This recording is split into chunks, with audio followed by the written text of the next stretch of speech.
السلام علیکم۔ اگر آپ ہمارے چینل پہ نئے ہیں تو اس کو سبسکرائب کر لیں اور بیل آئیکن کو پریس کرنا مت بھولیے گا تاکہ ہماری ہر آنے والی ویڈیو کا نوٹیفیکیشن آپ کو مل سکے۔ میں ایک گورنمنٹ آفیسر تھا اور اپنے کیریئر میں نے کبھی رشوت نہیں لی تھی۔ میں بہت ایماندار تھا، لیکن میری یہ ایمانداری مجھ سے بڑے افسروں کو آنکھوں میں کھٹکتی تھی۔ اچانک ہی یہ میرا تبادلہ ایک دور دراز اور پسماندہ علاقے میں کر دیا گیا۔ مجھے ٹرانسفر آرڈر ملے تو میں حیران رہ گیا۔ شہر کی چھوٹی سی تحصیل تھی اور میرے آبائی علاقے سے پورے 200 کلومیٹر کی دوری پر تھی۔ اب مجھے سرکاری محکمے میں ملازمت کرتے ہوئے 5 سال کا عرصہ بیت چکا تھا۔ میرا نام لیاقت ہے اور گو کہ میں تھا تو سینئر کلرک، مگر محکمے میں میری بہت ہی اہم گردانی جاتی تھی۔ یہ پبلک ڈیلنگ کا محکمہ ہے اور روز بے شمار لوگوں کو آنا جانا لگا رہتا ہے۔ کوئی بھی افسر براہ راست پبلک کے کسی بندے سے رشوت وصول نہیں کرتا۔ یہ سارا کام سینئر کلرک کے ذمہ ہوتا ہے، جو اپنا حصہ رکھ کر باقی افسران کی جیبوں میں پہنچاتا ہے۔ میں نے پہلے دن ہی اللہ کو گواہ بنا کر کہا تھا کہ میں ہمیشہ حق حلال کی کمائی کھاؤں گا اور کبھی کسی سے رشوت نہیں لوں گا۔ میں اپنے اس عہد پر سختی سے کاربند تھا۔ افسران نے مجھے بہت قائل کرنے کی کوشش کی، ڈرایا دھمکایا، کئی اونچے ہتھکنڈے استعمال کیے، مگر میں پختہ عزم کے ساتھ ڈٹا رہا۔ بالآخر ایڈمنسٹریٹر گراؤنڈ کی بنیاد پر میرا تبادلہ یہاں کر دیا گیا۔ مجھ جیسے کسی اہلکار یا افسر کو سزا دینی ہوتی تو اس کا تبادلہ یہاں کر دیا جاتا تھا۔ افسران نے اپنی دانست میں مجھے سزا دی اور ٹھیک کرنے کے لیے میرا تبادلہ یہاں کیا تھا کہ میرے ہوش ٹھکانے آ جائیں۔ تبادلہ رکوانے کے لیے کوئی میرے پاس سفارش نہیں تھی اور نہ ہی میں نے کسی افسر کی منت کی، اور آرڈر وصول کرنے کے اگلے دن ہی یہاں ڈیوٹی جوائن کر لی۔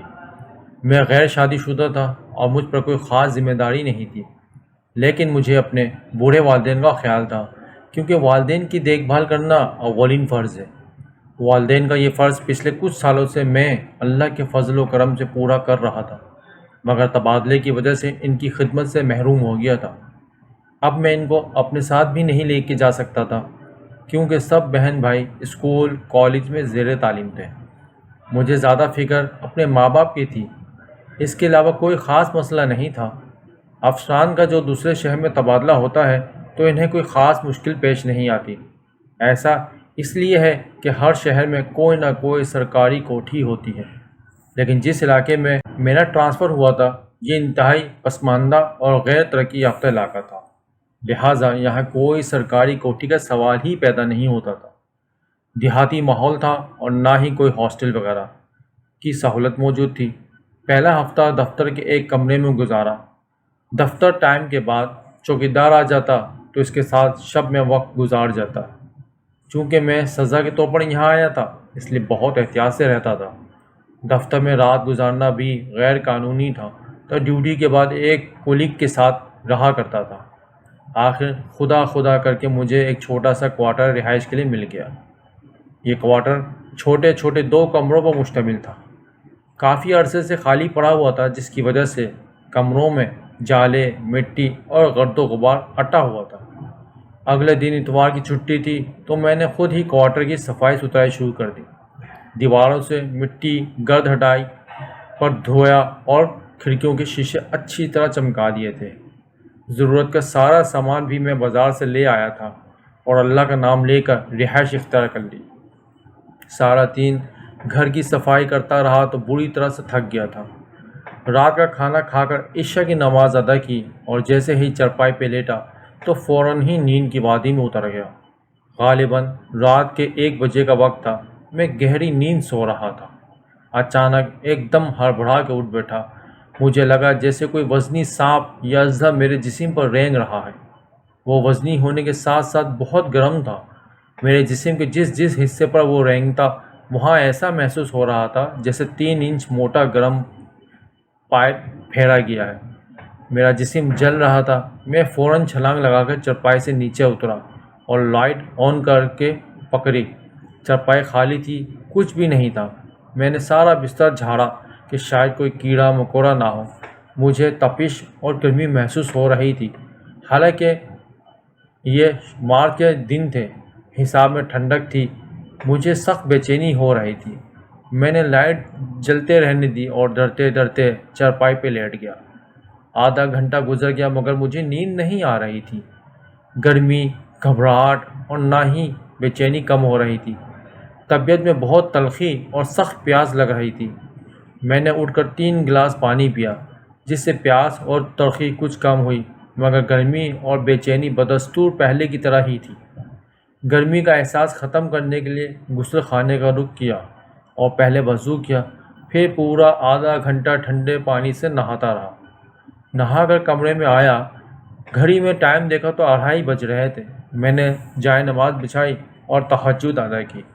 مجھے بے حد سکون کا احساس ہوا۔ گرمی، تلخی، بے چینی اور گھبراہٹ دور ہو گئی۔ طبیعت ایک دم حشاش بشاش سی ہو گئی تھی۔ میں نے قرآن پاک کی تلاوت کی اور نماز کے بعد چارپائی پہ لیٹا تو اگلے لمحے گہری نیند سو گیا۔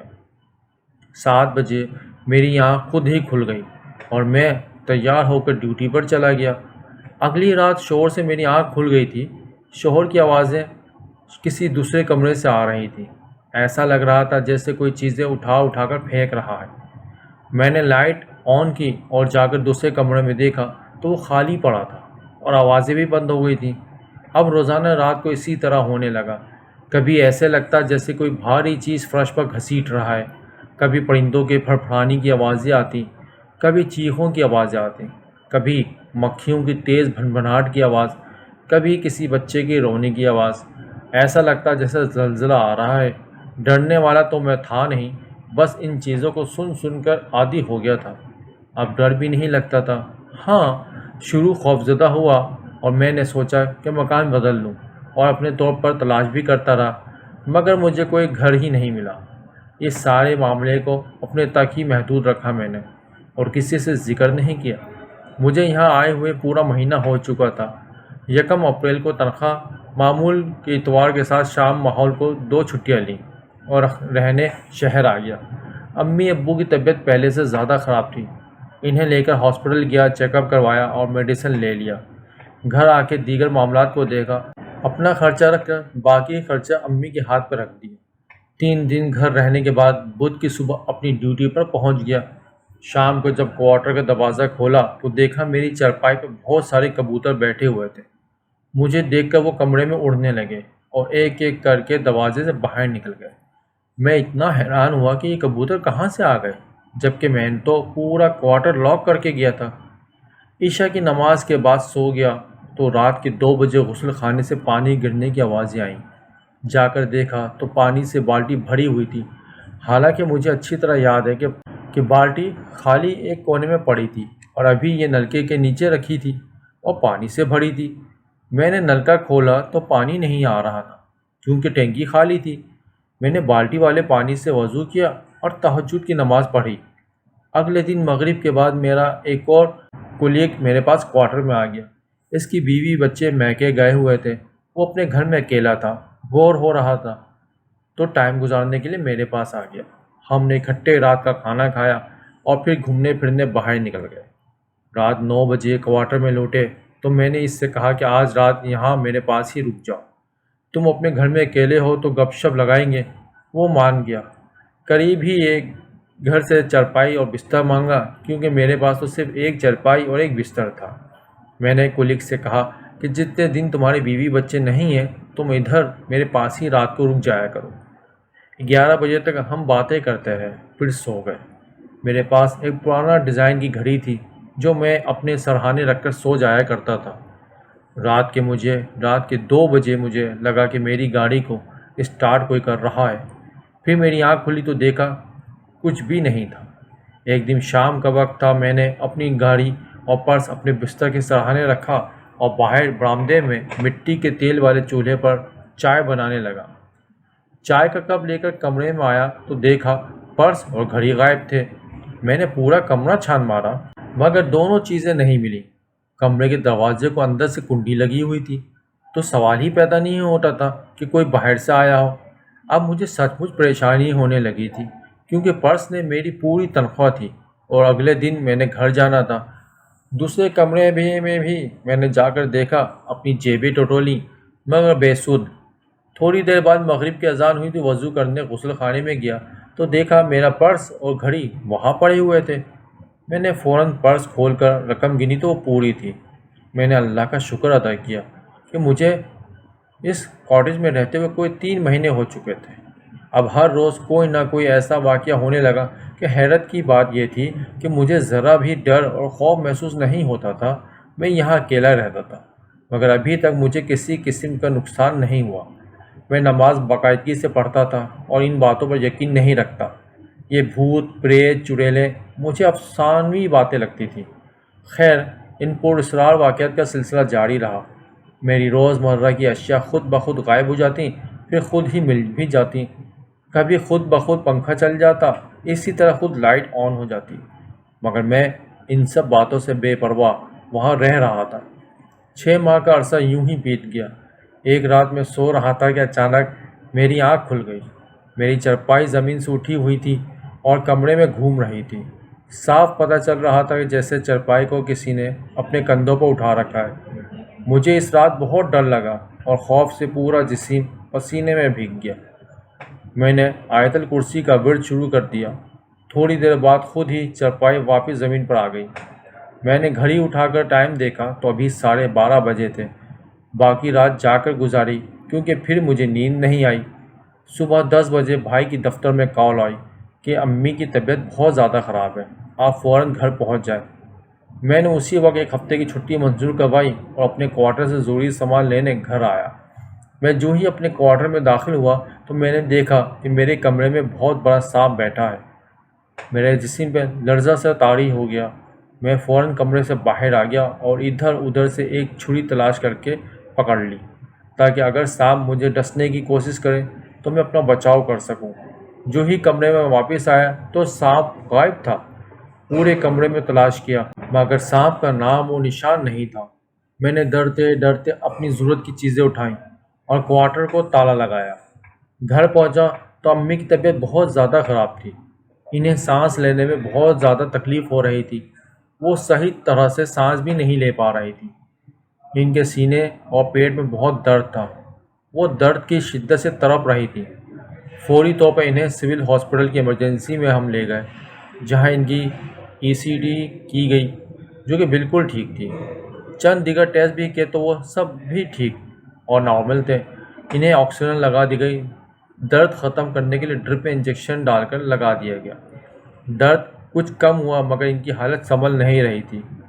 3 دن سے ہاسپٹل میں ہم تھے۔ اسپیشلسٹ ڈاکٹر نے چیک کیا، دوائیاں تبدیل کی مگر مرض بڑھتا چلا گیا۔ جوں دوا کی ہر دن دوپہر کو امی کا سانس اچانک اکھڑنے لگا۔ وہ بہت اذیت میں تھیں۔ ڈاکٹر نے فوراً چیک کیا اور ایک ٹیکہ لکھ کر دیا، جلدی سے لے کر آؤ۔ میں نسخہ لے کر ہاسپٹل سے باہر میڈیکل اسٹور پہ آیا تو وہاں ایک عورت کھڑی تھی جس نے اپنی گود میں 1 سال کا بچہ اٹھایا ہوا تھا جو تکلیف سے تڑپ رہا تھا۔ اس عورت نے مجھے خدا کا واسطہ دے کر کہا، بابو میرا بچہ بہت بیمار ہے، میرے پاس پیسے نہیں ہیں، پلیز مجھے بچے کے لیے دوائی لے دو۔ ساتھ ہی اس نے ایک نسخہ میرے آگے کر دیا۔ مجھے وہ عورت بہت لاچار لگی۔ میں نے ایک نظر اس کے روتے ہوئے بچے کی طرف دیکھا تو مجھے بہت ترس آیا۔ میں نے میڈیکل اسٹور والے سے کہا کہ تم اسے دوائی دے دو، میں تمہیں بل ادا کر دوں گا اور جلدی سے انجیکشن بھی دے دو۔ وہ کہنے لگا کہ یہ انجیکشن یہاں سے نہیں ملے گا، ہے تو سستا مگر بہت نایاب ہے، کئی دنوں سے شارٹ ہے، آپ رکیے میں کسی بڑے میڈیکل اسٹور سے پتہ کرواتا ہوں۔ اس نے PTCL پہ کہیں فون کیا، اس کے پاس انجیکشن تھے۔ اتنے میں عورت کی دوا اس نے لفاف میں ڈال کر دے دی۔ اس کا 800 روپے بل بنا جو کہ میں نے ادا کر دیا۔ وہ عورت میڈیسن لے کر چلی گئی اور مجھے دعائیں دیتی ہوئی ہاسپٹل کی طرف چلی گئی جہاں اس نے بچوں کو انجیکشن لگوانی تھی۔ چند ہی منٹ بعد دوسرے میڈیکل اسٹور سے لڑکا موٹر سائیکل پر میرا مطلوبہ انجیکشن لے کر آ گیا جس کی قیمت صرف 300 روپے تھی۔ میں انجیکشن اور سوئی لے کر جو ہی ہاسپٹل کے گیٹ پر داخل ہوا، ایک بزرگ وہاں کھڑے تھے، مجھے روک لیا اور کہنے لگے، بیٹا تم نے اس مجبور عورت کے بچے کے لیے دوا لے کر بہت بڑی نیکی اور احسان کیا ہے، تم نے اللہ کو قرض دیا ہے۔ سنو، رب تم سے راضی ہوگا، تو جو ٹیکہ اپنی ماں کے لیے لایا ہے ذرا مجھے دے۔ میں نے وہ انجیکشن اس بابا کو پکڑا دیے۔ انہوں نے اپنے ہاتھ میں پکڑ کر کچھ پڑھ کر اس میں پھونک ماری اور بولے، جا بیٹا، یہ ٹیکہ رب نے چاہا تو تیرا ماں بھلی چنگی ہو جائے گی۔ میں جانے لگا تو بابا جی بولے، اور ہاں سنو، تم پچھلے 6 مہینے سے جو کچھ برداشت کر رہے ہو مجھے سب پتہ ہے۔ تم ایسا کرو، کل 10 بجے شہر کے باہر جو قبرستان ہے وہاں آ جانا۔ میں تمہیں پیتل کے گھنے درخت کے نیچے ملوں گا، سب کچھ بتاؤں گا۔ اب بس جاؤ اور جلدی سے اپنی ماں کو یہ ٹیکہ لگواؤ۔ میں ٹیکہ لے کر ہاسپٹل گیا تو ٹیکہ لگتے ہی حیرت انگیز طور پر 2 گھنٹے کے اندر امی جان ٹھیک ہو گئی۔ آکسیجن کا ماسک ہٹا دیا گیا جن سے وہ سانس لے رہی تھی۔ اب مجھے بابا جی کی باتوں پر یقین آنے لگا تھا۔ صبح 9:30 بجے بھائی سائیکل نکالا اور قبرستان کی طرف چل پڑا۔ قبرستان شہر سے باہر کافی دور تھا۔ وہاں پہنچنے میں مجھے آدھا گھنٹہ لگ گیا۔ جیسے ہی پیپل کے درخت کے نیچے پہنچا، وہ گزر کر وہاں درخت کے نیچے بیٹھے تھے۔ میں نے انہیں سلام کیا تو انہوں نے مجھے اپنے قریب بیٹھنے کا اشارہ کیا۔ چند لمحوں بعد وہ گویا ہوئے اور کہنے لگے کہ بیٹا، تم جس کوارٹر میں رہتے ہو وہ ایک عرصے سے خالی پڑا ہے۔ وہاں ماورائی مخلوق نے ڈیرا ڈال دیا ہے۔ جب تم شفٹ ہوئے تھے انہیں تمہارا یہاں رہنا بہت ناگوار گزرا، مگر تم ان سے اس لیے ابھی تک بچے ہوئے ہو کہ وہ اہل ایمان اور کلمہ گو ہیں، بلا وجہ کسی کو نقصان نہیں پہنچاتے۔ بھلے انہیں تمہاری دخل اندازی اچھی نہیں لگی، مگر وہ تمہیں نقصان نہیں پہنچائیں گے، کیونکہ وہ ہاں لیکن شرارتیں کرنا ان کی عادت ہے۔ وہ تمہیں جان بوجھ کر تنگ کرتے ہیں۔ تم نے اچھا کیا کہ آگے کسی سے اس معاملے کا ذکر نہیں کیا، ورنہ وہ تمہیں بھی نقصان پہنچا دیتے۔ اب تو میں ایسا کرو کہ آئندہ بھی اس بات کو چھپا کر رکھنا، کسی سے تذکرہ نہ کرنا۔ دوسری بات یہ ہے کہ اس کوارٹر میں ہی رہائش رکھو اور اس بات سے خوفزدہ نہ ہونا، ہمیشہ باوضو رہنا۔ اور چوتھی بات، جو دوسرا کمرہ خالی پڑا ہے اس کی روزانہ صفائی کرتے رہنا، اور اس میں روزانہ شام کو مغرب کے وقت اگربتی یا کھانے پینے کی کوئی خوشبو بکھیر دیا کرنا۔ اور ہاں، جمعرات کو آدھا کلو گوشت کوارٹر کی چھت پر پھینک دینا۔ اب میں تمہیں ایک وظیفہ بتاتا ہوں، وہ تمہیں روز پڑھنا ہوگا۔ ہاں مگر دھیان رکھنا کہ اس میں کوئی زیر زبر کی بھی غلطی نہ ہو۔ میں نے بزرگ سے کہا کہ اگر وہاں پر ایسی مخلوق رہ رہے ہیں تو مجھے وہ گھر چھوڑ دینا چاہیے، لیکن کہنے لگے کہ اس میں بہت بڑی مصلحت ہے جو فی الحال ابھی تم سمجھنے سے قاصر ہو۔ ہاں کوئی وقت آئے گا کہ اتنا کہہ کر وہ خاموش ہو گئے۔ پھر کہنے لگے کہ اپنی تعلیم کو آگے بڑھاؤ، وہ محنت کرو، اللہ کسی کی محنت کو ضائع نہیں کرتا۔ جیسے ہی چھٹیاں ختم ہوئی میں واپس اپنی ڈیوٹی والے پر دن آ گیا۔ ان بزرگ کی بتائی ہوئی تمام باتوں پر عمل شروع کر دیا۔ ان کا بتایا ہوا وظیفہ اچھی طرح یاد کر لیا۔ ایک دن میں نے ڈرتے ڈرتے اللہ کا نام لے کر نہا دھو کر باوضو بنا کر زمین پر چٹائی بچھا کر بیٹھ گیا۔ آنکھیں بند کر کے وظیفہ پڑھا تو مجھے محسوس ہوا کہ میرے پاس کوئی بیٹھا ہوا ہے۔ میں نے سلام کیا تو اسی وقت جواب ملا، پھر حال احوال پوچھا۔ اسی طرح چند ایک باتیں مل کر کی، پھر درود پاک پڑھا۔ اب کبھی کبھار میں ان سے چند ایک باتیں کر لیا کرتا تھا۔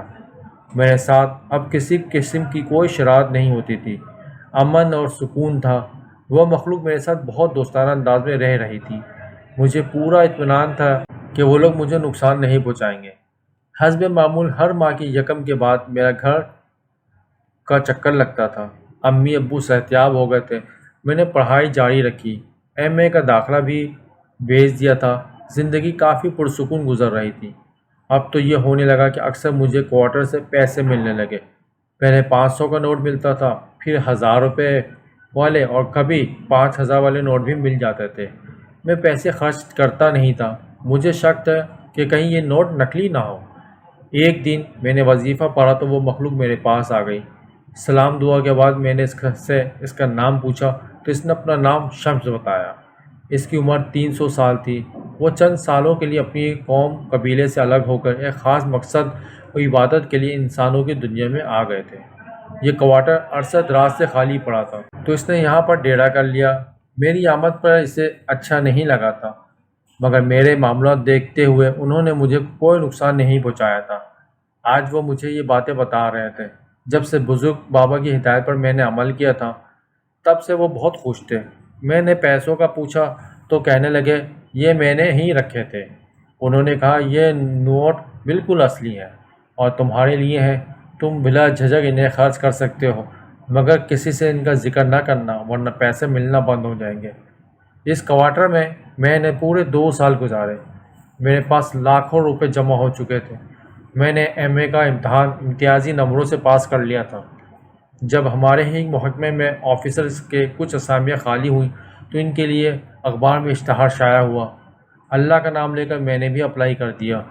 پھر آفیسر کی پوسٹ کے لیے تحریری ایگزام ہوا تو وہ بھی میں نے کوالیفائی کر لیا۔ پھر وہ دن آیا جب مجھے اپنے ہی محکمے میں آفیسر کا اپوائنٹمنٹ لیٹر مل گیا اور میری تعیناتی میرے ہی شہر میں ہو گئی۔ میری خوشی کا کوئی ٹھکانہ نہیں تھا۔ یہ پسماندہ شہر مجھے جہاں سزا کے لیے بھیجا گیا تھا میرے لیے تو بہت لکی ثابت ہوا تھا۔ یہیں سے میں نے ایم اے کیا، شمس سے دوستی ہوئی، لاکھوں روپے ملے۔ میں یہاں بطور سینئر کلرک آیا تھا اور اب ایک آفیسر بن کر اپنے شہر واپس جا رہا تھا۔ آج مجھے بزرگ بابا کی کہی ہوئی بات یاد آ رہی تھی کہ ابھی تمہارے وہاں رہنے میں بڑی مصلحت ہے، اور آج مجھے اس مصلحت کی سمجھ آ گئی تھی۔